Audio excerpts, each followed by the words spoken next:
malaki na po yung ating aloes dito na tinanim. So, almost 3 months natin siyang inalagaan dito sa ating area. So, ngayon guys ay yan, sobrang sikip na doon sa ilalim kasi lumabas na yung mga pups ng ating aloe. Hello everyone, ito po si Charching ng Succulent Davao and welcome sa ating YouTube channel. And for today's video, so heto guys, at try nating ayusin itong ating napakagandang aloe. Ayan, meron tayong dalawang aloe dito sa ating third flat. So heto, at aayusin ko yung sa ilalim kasi yan medyo masikip na doon sa ilalim sa sobrang dami niyang pups. So heto, at tatanggalin lang po natin yung ating bakod. Ito po yung bakod na nilagay natin dito kasi pinagpipiestahan po ng mga pusa yung ating mga halaman dito sa ating garden. So yan guys, at kitang-kita na lumalabas na yung mga pups ng ating aloes. Napakagandang aloes to guys kasi tumataas siya. Meron tayong aloes sa loob ng ating terrace, and then heto, at naglagay din tayo dito sa ating garden sa labas. So yan, hindi ko sure yung ID nito pero napakaganda niya. And then heto ata yung aloes na pag na-stress, nag-iiba yung kulay, nagiging red. So, heto ay na-try ko siyang napa-stress nung last summer. Pero hindi siya dito nakalagay. So, nakalagay siya dun sa ating terrace. So, yan, tinatry nating ikakat ko na po guys yung mga babies ng ating aloe. So okay lang yan pag naikat natin sila kasi madali lang naman nagka-produce ng pups yung ating mga aloes. Lalo na pag rainy season ay sobra pong dami kong mag-produce ng pups yung ating aloe. Ayan. And then napakaganda kasi pag lang siya, single stem. Itong natin aloe. Mabilis din kasi siyang dumami. Unlike dito sa isa nating aloe. So heto, at gusto ko siya na tumaas. I-try natin siyang pataasin or palakihin. So hindi naman siya lumalaki ng todo pero tumataas siya guys. So yan, at madali din naman siyang tanggalan ng pop. So hindi ko na siya i-uproot para continuous yung growth ng roots ng ating aloe.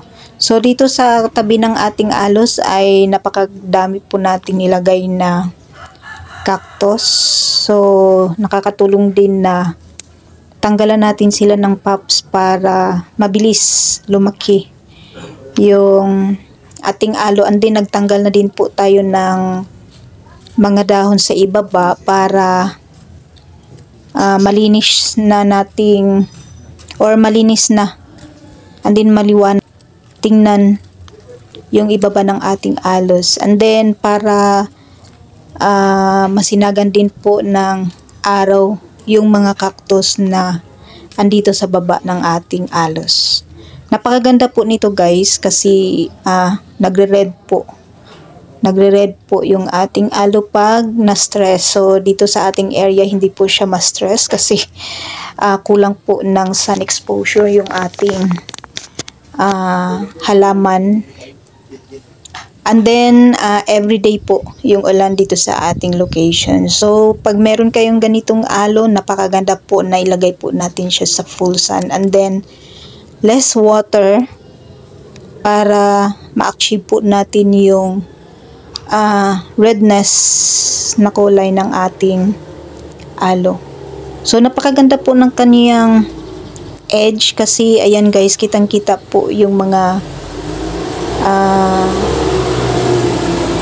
tooth, anong tawag doon, yung kaniyang edge ay parang ano siya, yung kaniyang tooth ata yon yung tawag dyan, or yung mga tinik siya guys ba, yung mga tinik niya, napakagandang tingnan. So pag nag-stress siya ay nagre-red po yung mga tinik ng ating aloe. So ganyan lang kadali.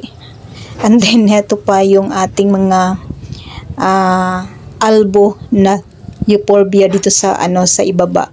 So napakahirap po guys na maglagay tayo ng hetong anong tawag doon, yung bunny ear, or kasi napakabilis pong kumapit yung kanyang tinik sa mga daliri. So sobrang medyo nahihirapan tayo dito. So ayan, at natapos naman natin guys, natanggalan ng pups. And then ekstrang dahon dun sa ibaba ng ating aloe.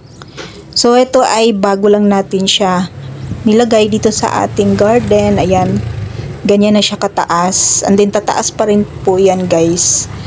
Kasi ito siya ay head cut. Ayan, sobrang ganda. Sobrang niyang ganda pag single stem lang. So ayan, mabilis din niyang lumaki pag natanggalan siya ng pups. So medyo maaliwalas na sa ibaba ng ating aloe. So yan guys, yung update dito sa ating garden, dito sa ating third flat vertical wall, sa ibaba po ng ating vertical wall. And then last time ay nagtanggalin po tayo ng pups ng ating mga cactus dito sa ating, ayan, sa ating mga mother plant. And then ayan, medyo maaliwanas na. So pag nasikatan to ng araw ay mabilis pong matuyo yung soil dyan sa gilid ng ating aloe.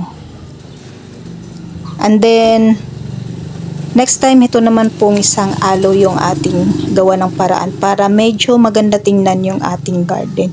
So yan guys, yung update dito sa ating mga plant dito sa ating munting garden. And that's for today guys. Maraming salamat po sa inyong panonood dito sa ating YouTube channel. Thanks for watching and God bless.